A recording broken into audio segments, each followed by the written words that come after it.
Hop.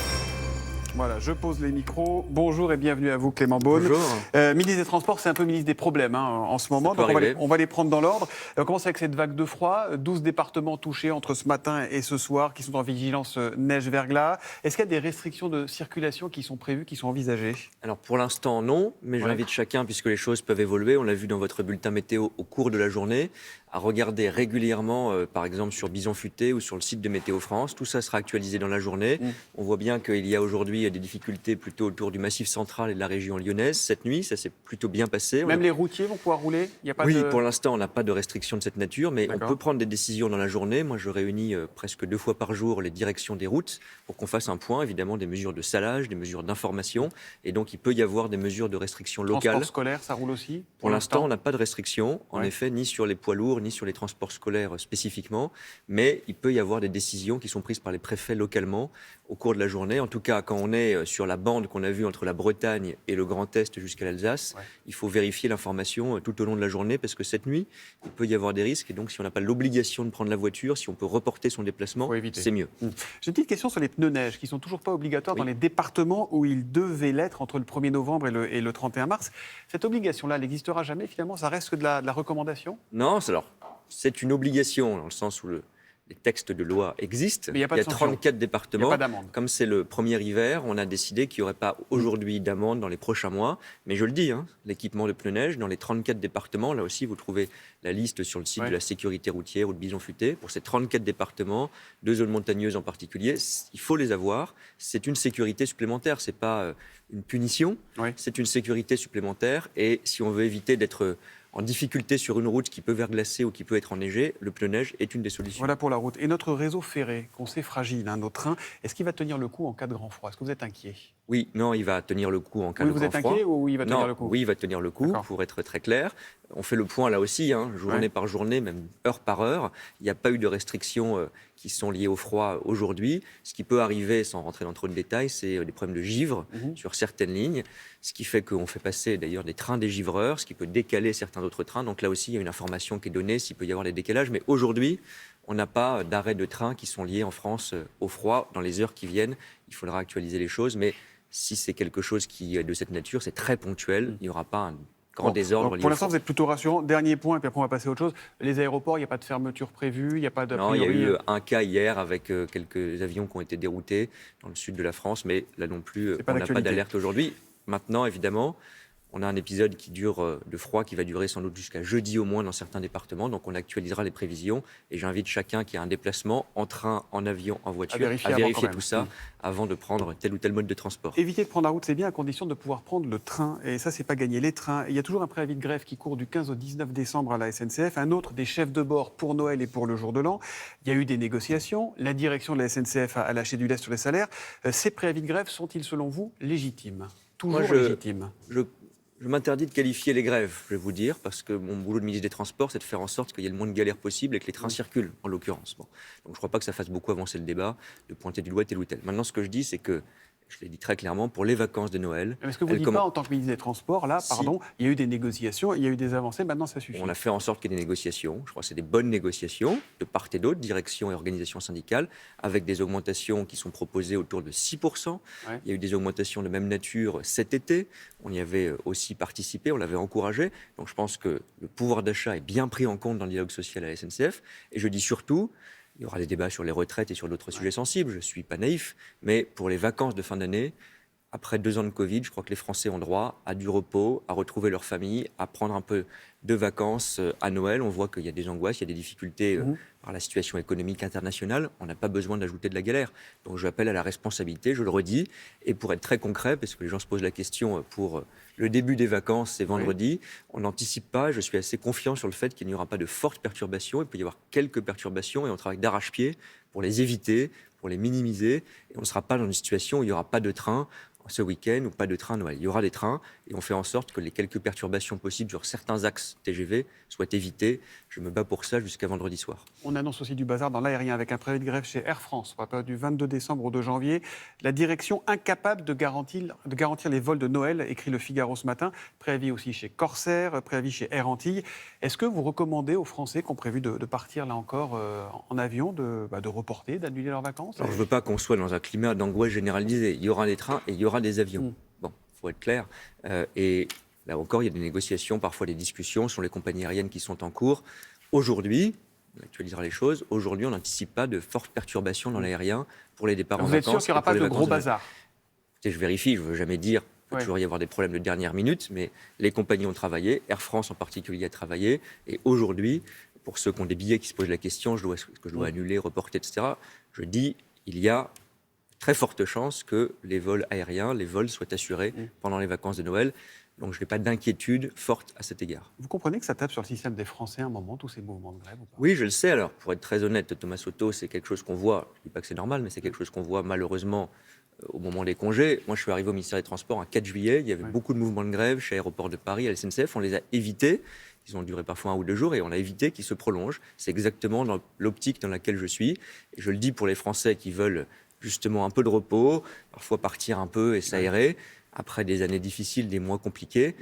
Il y aura des solutions, il y aura des trains, il y aura des avions et on pourra rouler. Oui, il ne s'agit pas forcément d'aller au bout du monde, hein, simplement d'aller voir sa famille qu'on n'a pas vue depuis longtemps. Et c'est un droit légitime, on fait tout pour l'assurer. Et encore une fois, à l'heure où nous parlons, je suis confiant sur le fait que les Français pourront prendre des vacances et prendre des moyens de transport.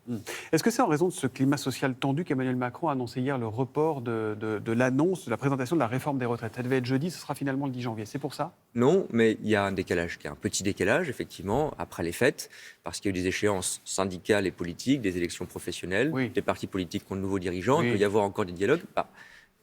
On nous dit parfois... Il n'y a pas eu de changement de ligne fondamentaux chez les Républicains, il n'y a pas eu de changement de ligne fondamental chez les Verts. Non, mais si vous avez des nouveaux interlocuteurs syndicaux ou politiques et que vous ne discutez pas, on nous dit qu'est-ce que c'est que cette histoire, il n'y a pas de concertation. Ça, on le savait depuis longtemps qu'il y aurait des nouveaux interlocuteurs. On ne savait pas forcément qui, on ne savait pas quels seraient les résultats de telle telle ou telle élection. C'est reculer pour mieux sauter ou c'est reculer Non, pour mieux négocier? Mais c'est discuter encore jusqu'au bout, en effet. Et puis il y a une date qui a été annoncée. Ce n'est pas un report au calendrier grec, c'est le 10 janvier. C'était juste avant les fêtes, c'est juste après les fêtes. Et le calendrier, c'est surtout ça qui est important, que la Première ministre et le Président avaient présenté, c'est-à-dire une réforme qui soit prête à l'été, qui entre en vigueur à l'été 2023. Ce calendrier-là, il sera tenu. Et la réforme des retraites... Donc ça ne change pas grand-chose, en vrai. Mais ça donne un peu de temps pour la discussion sur certains paramètres. Je le vois dans les entreprises... Un peu, mais pas trop, quand même, vous dites.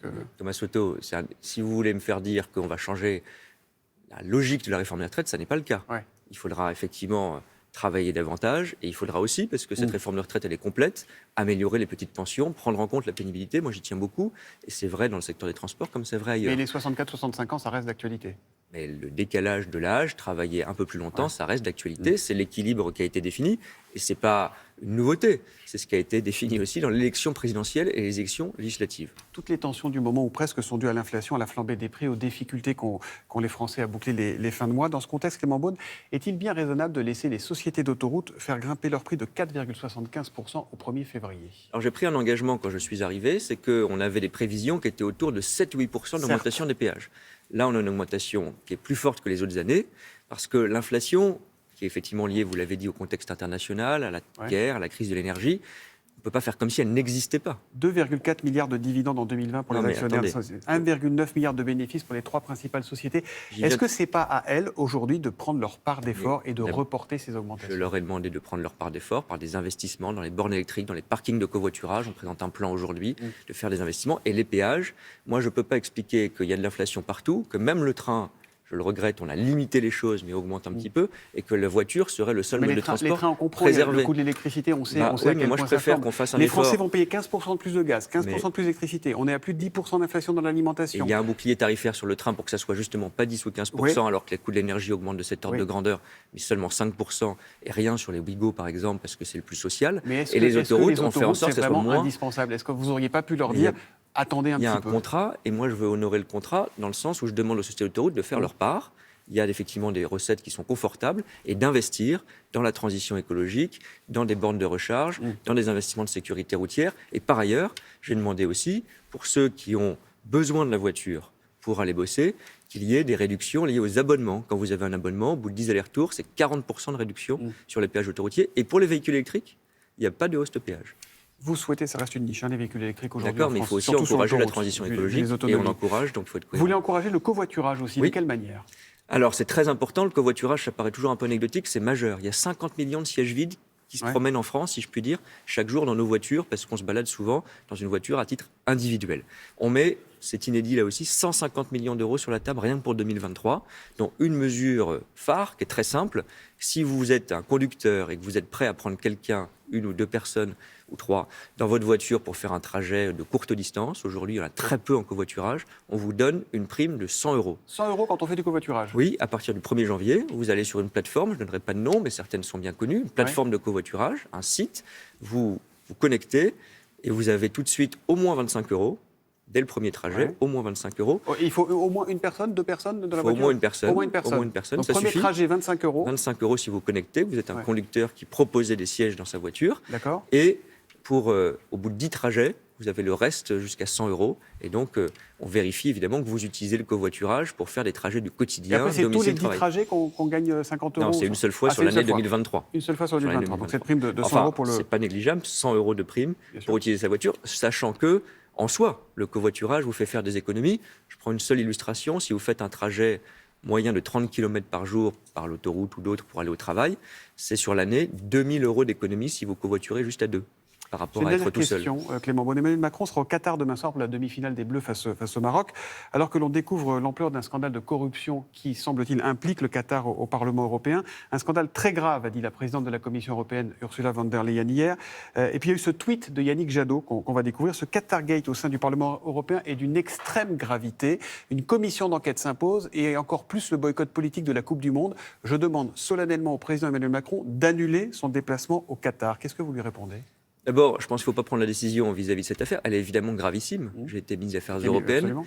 Je sais, d'ailleurs, je me félicite heureusement qu'il y ait une réaction aussi ferme de toutes les sensibilités politiques au Parlement européen, mais il y a une enquête judiciaire en cours. Bien sûr. Donc, ça semble très grave, c'est sûrement très grave, mais moi, je ne sais pas dire, comme responsable politique, c'est les juges qui vont le décider et le condamner si c'est vraiment confirmé. Ça semble gravissime avec du flagrant délit, etc. 4 personnes en détention. Bien sûr, mais enfin, c'est la justice qui fait son travail. On ne va pas faire le procès d'ici demain soir.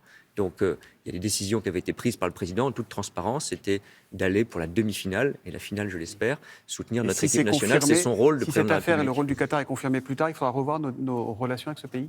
Il faudra tenir compte de ce qui se passe, mais je ne vais pas faire de justice ou de politique fiction en attendant une affaire de corruption.